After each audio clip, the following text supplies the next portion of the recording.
Es el país con más japoneses en el mundo, luego de Japón. Un barrio japonés en el centro de Sao Paulo. Incluso las calles parecen como si estuvieras en Japón. Por acá hay mucho comercio de cosas asiáticas. 1500 reales esto. Espadas de los samuráis. Você é descendente de nativo brasileiro? Isso. Habla gente, ¿cómo jodidos han estado? En el mundo, Brasil es donde hay más descendientes japoneses, fuera de Japón, con un número aproximado de 2.5 millones, de los cuales 1.5 millones están en Sao Paulo, 50.000 son japoneses netos. Esta estación antiguamente se llamaba solamente Libertad. Esto lo cambiaron por Japón Libertad.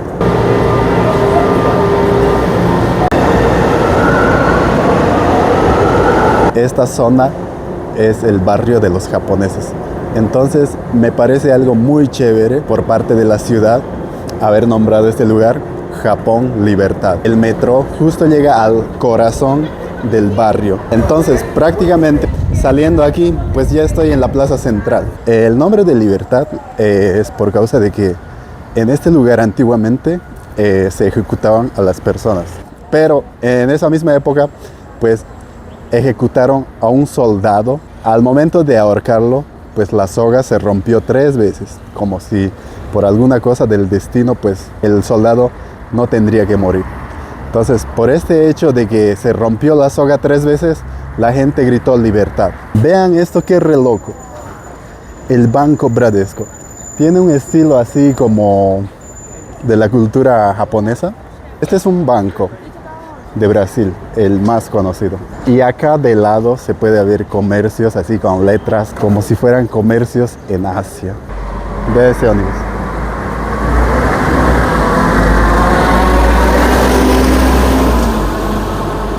Vean el McDonald's.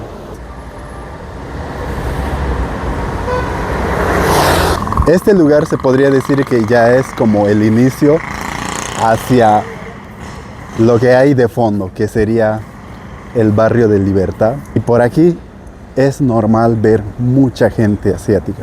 Vemos que muchas personas comienzan a llegar. Hace rato vi que este lugar estaba un poco vacío, tal vez era por el clima. Pero en este momento ya hay más gente. Você sabe quem que é o Nostradamus do século XXI? Nostradamus? Está na sua frente. Você é Nostradamus? Conhecido como o Baianinho da Puxa. Ah, tá bom.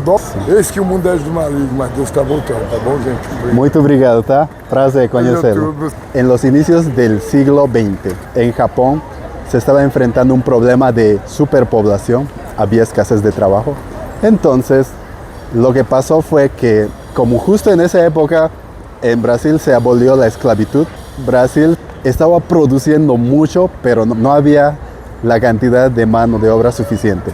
El gobierno de Brasil hizo un acuerdo con Japón para que pudieran traer japoneses para venir a trabajar en las plantaciones de café. Brasil hasta el día de hoy es el país número 1 en exportación de café a todo el mundo. A este lado tenemos las luces características y a este otro lado también. Esta tienda es muy famosa. Es un mini super. Este parque es muy famoso. Es el Parque Jardín Oriental.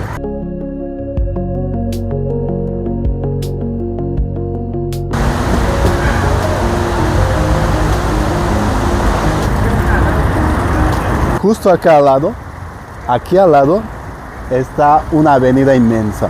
De un oído puedes oír el sonido de la naturaleza y del otro oído puedes oír el ruido intenso de la avenida, de los carros.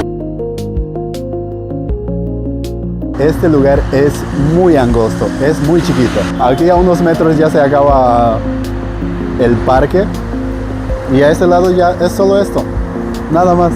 Pero en lo chiquito que es, pues este lugar está bien aprovechado.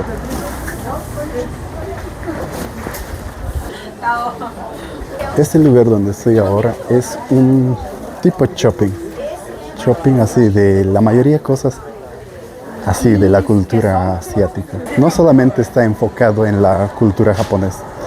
Puedes encontrar así cosas de cultura coreana, cultura chinés también. En esta sección ya es más ropas.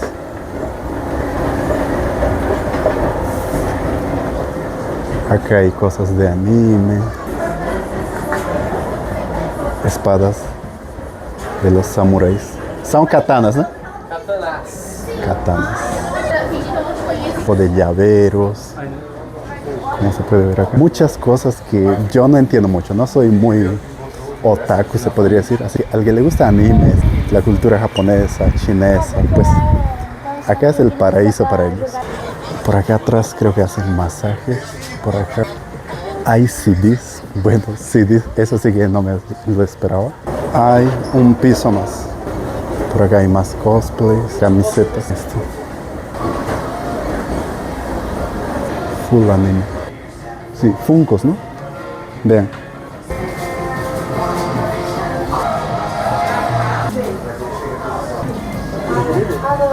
Miren esto del Batman. 1500 reales. 1500 reales esto. Pero qué chévere. Y acá hay mucho de estos jueguitos en los cuales nunca tuve suerte. Este shopping es como para sentirse que estás en algún lugar asiático, algo así. Pues tenemos esta puerta que es la puerta de Tori. La puerta de Tori representa la entrada a un lugar sagrado. Cambiar del lado de lo profano a lo sagrado. Y siempre esto lo vas a encontrar en un templo del shintoísmo, cosas así. Casi traté de mostrarle un poco de todo. Por causa de la lluvia, pues si me faltó algo, quedaré debiendo. Ahí atrás tenemos la puerta de Tori. Esa sería la parte del ingreso a la parte, se podría decir, más central, donde aquí están ya todos los comercios, todo el barrio, no solamente esta calle, pues tiene restaurantes, cines, muchas cosas orientados a la cultura japonesa y asiática, ¿por qué no? Algo muy genial de la cultura de los japoneses es que esto lo puedo confirmar yo mismo, porque cuando yo estudiaba, tenía muchos colegas que eran japoneses, siendo ya así de la tercera, cuarta generación, pues ellos aún saben japonés o entienden. Esto es muy chévere porque muchas comunidades a veces pues suelen olvidarlo, ¿no? Pero los japoneses en este sentido, lo que me sorprende es que ya siendo de la tercera, cuarta generación, pues aún mantienen sus raíces. Eso es algo muy chévere. Algo que realmente yo aprecio. Y no solo uno o dos, muchos. Le preguntas, ¿sabes japonés? Ya siendo tercera o cuarta generación. Y te van a decir que tal vez no, pero entiende. O si no, sí sabe nivel medio. Pero es raro así que tipo te diga no. Y acá en Brasil hay mucho mestizaje ya. Así de japonés con brasilero. Cosas así. Y pues nada, como digo siempre, era esto que tenía para mostrarles sobre la cultura japonesa acá en Brasil. Pues nada, eso es todo. Chao.